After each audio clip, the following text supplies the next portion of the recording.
So last week was kind of a big week, and I have more bombshells to come. But today I've decided to pick up a bunch of kinds of odds and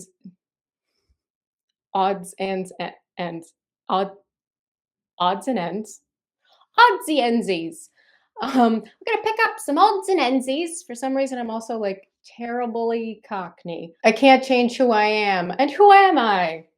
My name is Ashley Clements, and these are the Looksy Backsy Diaries. So last week was a big week. Thank you very much for your support. I got more Patreon signups last week than I have since probably the Look Back Diaries launched, and I don't know if that's because people really wanted the tea or because you felt bad knowing what happened with the Kickstarter. Maybe a little of both. Either way, I will take it. Thank you so much for your support and for all the supportive comments. It means a lot. As cathartic and healing as it is to share my story, it is also a little nerve-wracking. I came across a quote by Anne Lamott at just the right time, and it is, "You own everything that happened to you. Tell your stories. If people wanted you to write warmly about them, they should have behaved better." Now, I have some big episodes coming up that will cover some large topics. I expect that they will be long, which is why it didn't feel like a good idea to try to tack on these extra bits. So I just thought we'll do an extra bits episode. So, first of all, merch. I said I would check back in and let you all know how much merch money I got. My records show that I got 2 merch checks. I may have gotten a very small third check at some point. I don't remember. So the first merch check that I got was for $116, and that didn't bode particularly well. The second check I got was much larger, and that got my merchandise total to a little under $1,500. Now, remember, that does not cover the DVDs. It was never going to cover the DVDs because those are covered by a SAG-AFTRA contract, which includes residuals. I was told that the book would be covered by the merchandise contract. It's unclear whether or not I actually got any merchandise money for the book, because technically the book doesn't have net profits. I mean, it kind of depends how you look at it, but Kate and Bernie split in advance. And in order for the book to technically be profitable, it would have to earn out its advance, sell enough books to repay the advance and whatever other costs Simon and Schuster had negotiated that they were allowed to recoup before sharing profits, the cost of printing the book, marketing, things like that. So I don't know how much money the book would have needed to earn in order to profit, but I know now that it didn't reach that threshold. So I don't know if that included any book money. My merchandise contract did stipulate that I was supposed to get a breakdown of what the money came from, individual items, and how many of those were sold. I didn't get that reporting. I guess I could have tried to pursue it, but I think it's probably understandable that I really just wanted to put the check in my bank account and not think about any of this again. But thinking about it now, I think that the only other things that my face were on were 2 posters sold through DFTBA. One was the full cast poster that we were all on, and then one was a "You Make Me Dizzy" poster of just DVG and I. I went back through some emails about the merchandise contract and the negotiations around it. And it looks like they initially offered a 5% split for the actors, the people on the poster, of the net profits. And my lawyer got that up to 10%, with me making a minimum of 2.5%. It assuages some guilt that I feel about getting the highest percentage, that overall that negotiation benefited everyone. But I really didn't think about at the time the fact that me having this carve out meant that everyone else was sharing a smaller pool. Now, it's better for everyone else to be splitting 7.5%, not including me, than for all of us to be splitting 5%. But I don't know. Now I might feel more like, why don't we just all split 10%? Because I think differently about these things now. And when it came to the You Make Me Dizzy poster, that was just DVG and I each getting 5% of net profits because there were only two people on the poster. Now, using math, I have determined that that means that the net profits were between $30 and $60,000 on maybe just those two posters. Again, I never got reporting, so I can't say for certain, but the only other thing that had my face on it was the book, and I don't think I got book money. There's no way for me to know, but I bothered to do the math to make the point, which was also something I did not consider at the time, that there were a lot of other revenue streams. And the actors were participating a teensy bit in. Most of the crew was participating not at all in, but that Pemberley Digital was making tens of thousands of dollars from because there were a lot of posters that did not have photos of human faces on them. And there was other merchandise. There were t-shirts and pins and journals. And also, they were being sold at $10 a poster. Like a lot of posters sold, which is great, but it does feel not great to participate in such a very small way on something that's literally a photo of my face. And I'm not saying they didn't deserve to make a good chunk of the money from that. No one was buying posters of my face before the Lizzie Bennet Diaries, but to get at most 5% of a product that's literally my face, like I am the product, feels weird. That kind of stuff is super standard. That's something lawyers say a lot. Well, this is just, this is industry standard. I have come to learn that it is what they say when they're screwing you over. That's like legal speak for like, we're going to do whatever we want and you're going to take it. I don't think that's exclusive to Hollywood. There's a reason they make jokes about lawyers. But my lawyer was lovely, absolutely lovely. And I said once that I sent him an embarrassingly small check. And that's because he made 5% of what I made. So I sent him a check for less than $75 and was like, have a nice lunch. But he was lovely. So no mean lawyer jokes about my lawyer. That's merchandise. And speaking of things in which I am the product, I've said this before. I've said before that because of the SAG-AFTRA contract that we were on at the time, no, actually, the SAG-AFTRA merger happened after the Lizzie Bennet Diaries started. So we were on a very early SAG new media contract. AFTRA was a separate union at that time, and that contract did not stipulate any residuals owed on what is called AVOD, VOD being video on demand, SVOD, subscriber video on demand, things like Netflix. That requires a very low amount of residuals, but AVOD, ad-supported video on demand, no residuals. This is also true for the writers. This is part of the writer's strike right now. But that means that none of the writers, none of the cast or crew, none of us share any of the ad revenue generated from YouTube. And we know from an email from Bernie that in summer 2013, just a few months after we had wrapped the show, that enough ad revenue had been generated for Decca to fully recoup the $150,000 budget of the entire series of the Lizzie Bennet Diaries, which means that since summer 2013, all ad revenue has just been profit.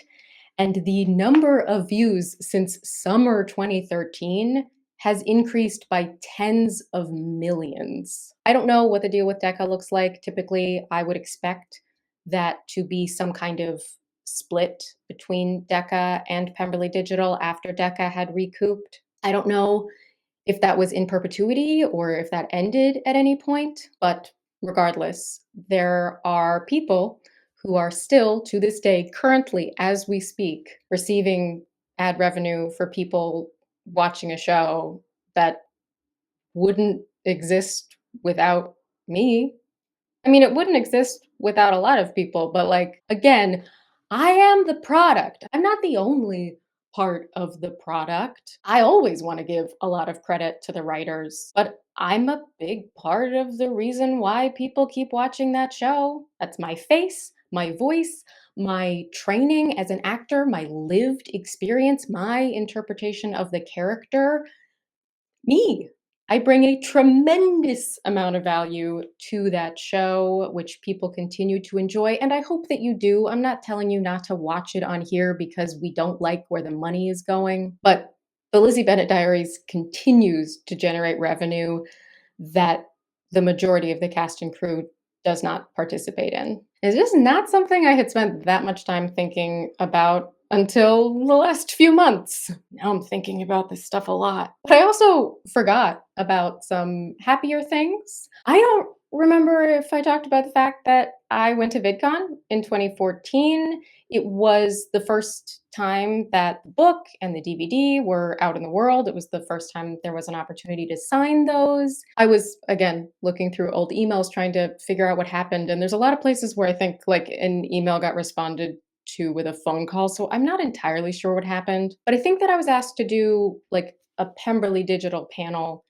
and a signing, and that my manager was trying to negotiate some kind of appearance fee, and that I eventually told him to stop doing that, that there was no amount of money that they could pay me to show up and do a Pemberley Digital panel and promote their brand, but that I would do the signing for the fans and for me, and that that felt good to me. I don't know if I ultimately got like a gas stipend or something. It also looks like they offered me a hotel room again, which I didn't take because I just went for a day so that I could sign things for fans because they did nothing wrong. And that was such an enjoyable part of the whole show. So I went and I signed DVDs and I signed books and met fans, which was always meaningful and lovely to talk to people who loved the show and to be reminded of all the good things. And then, at that point, you figure, okay, everything's done with this show. It ended over a year ago, but hold on, because the fourth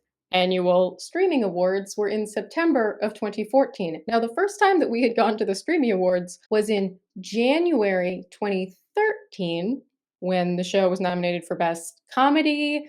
And Julia and I were both nominated for Best Actress in a Comedy. No, I think Best Female Performance in a Comedy, which is why Hannah Hart won that category because it was kind of a mixture of people in scripted content and unscripted content. And then the show ended in March 2013. And one does not expect to go to an award show for a show that ended 18 months prior, but the Streamies took their sweet time in coming back. And so there we were, nominated for an award show 18 months after the show had ended. Now, we moved in category from comedy to drama. I think the official company line at the time was that the show had evolved into more of a drama, but I was there, and I'm pretty sure the real reason that they changed which category they submitted us for was because of the thing I just said, that being in comedy meant that we were competing with some scripted series, but also things that weren't scripted and were going to be considered much funnier. Like, I'm sorry, how do we compete with My Drunk Kitchen? You can't. And moving to drama proved to be a very smart move for us. I was nominated for Best Female Performance in a Drama. DVG was nominated for Best Male Performance in a Drama and was robbed. And the show was nominated for Best Drama Series. The Streamies got a little fancier. The award ceremony moved from the Palladium, which is in Hollywood, which is more of a music venue. So it doesn't have built-in chairs. It's kind of meant to be like a raucous crowd on their feet. So, we sat in folding chairs. Like, it was a nice event, but no one sits in a folding chair and feels like, oh, this is extremely fancy. But it moved to the Beverly Hilton, which is where they have the Golden Globes. And it was set up kind of like the Golden Globes. We didn't get fed, which I think they do at the Golden Globes. So, we're sitting at these round tables with like a full place setting in front of us, but there's just a cookie on a plate that has the Wi-Fi password on it, because that's what cookies are for. But it certainly looked and felt fancier. However, they decided not to do all of the awards over there. I don't know, does that save them money, or like it's a shorter live stream? Whatever. So a few days prior to that event, they had an event at YouTube Space, which is not fancy, where they gave out some of the like less important awards, like Best Female Performance in a Drama. So I had two events to go to, and I had learned my lesson from the Emmys. I got professional hair and makeup done both times. I did not want any more bad photos. Not that whatever photos were taken replaced that one I didn't like, which was still the first thing that came up in Google searches for years. Anyway, so yeah, at YouTube Space, they'd set up like a little red carpet space outside, and then the ceremony part of it happened when you first walk into YouTube Space in Los Angeles. There's a big open flexible space, and then there are the actual sound stages off of that. And so they set up a little stage. People just stood around and they gave out these awards, and I won, which was, I was not prepared for. Like, I didn't write a speech or anything. I wasn't expecting to win because Julia Stiles was nominated in my category.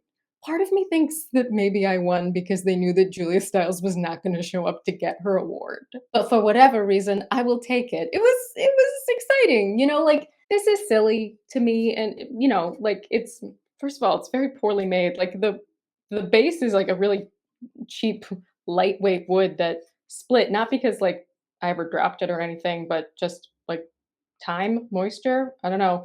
But the top is very heavy. So like you would want the base to support anyway. But like it says, it says my name, and like it it does feel very good to be recognized for the thing I've devoted my life to. Like, that's nice. But as like cool as it felt to go to all these award shows, that's not why I do it, at any rate. I mean, I haven't thrown it away or anything, but I don't think that event was live streamed, which is funny because without having like prepared a speech, I just gave kind of like the proper generic speech. Like, I thanked all the right people. I thanked Hank and Bernie and all the writers and the cast and like, just the sort of expected things. And I think I even ended with a like thank you to my mom, and then staggered off stage in a daze. I think it's very funny that like my shocked I don't know what to say response was to just very properly thank everybody who people would expect me to thank. But I thanked a lot of people who weren't there, and if the event wasn't live streamed, then like, what did that even matter? And then a few days later, went to the Beverly Hilton, and there was a live stream of that. I presented, and we won, which felt nice. And all of us who were there went up on stage. Of course, Bernie gave the speech. I wonder if he thanked or acknowledged any of us.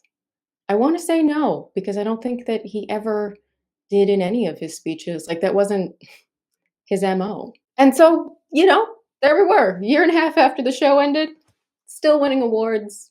What a treat. And then it really did calm down for a while. I didn't really expect there to ever be more Lizzie Bennet related things in my life. But then a few years later, the Lizzie Bennet Diaries showed up on TV. We will talk about that next time with a special guest. And I will leave you with fan art, because I never meant to stop doing fan art sections. I just forgot. Look at these cuties, the sister love.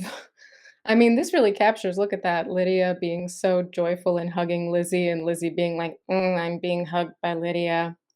Heartbreaking and adorable. This was so clever. Like, this looks like something that should have been printed. Very cool with the quote and everything. Very cool. Oh, yes, this actually did get turned into a poster. The three sisters rendered as mermaids. Hank thought they were so cool that he had them made into posters that did not sell well. But I think that's because being mermaids, while adorable, had nothing to do with the show. Still cute art. Oh, look at this little Christmas card.